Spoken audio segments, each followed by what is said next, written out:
Daily taste the daily. తెలంగాణలో మరో సమ్మె సైరన్ మోగింది.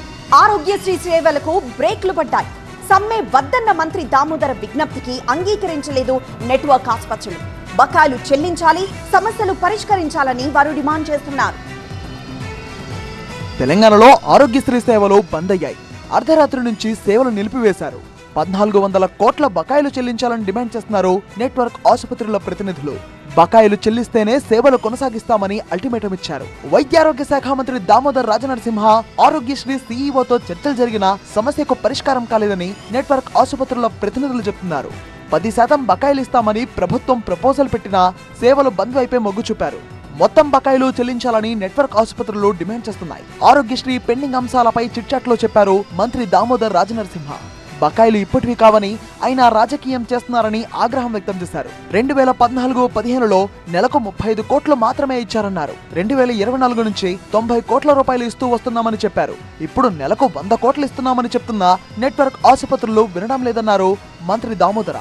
నెలకు 500 కోట్ల రూపాయలు ఇవ్వాలని నెట్వర్క్ ఆసుపత్రులు డిమాండ్ చేస్తున్నాయి. అది అసాధ్యమన్నారు. ప్రభుత్వం నుంచి నెలకు 130 కోట్ల రూపాయలు ఆరోగ్య శాఖకు కేటాయిస్తారని, ఇందులో డయాలసిస్ సేవలకే 30 కోట్ల వరకు ఖర్చు అవుతుందన్నారు.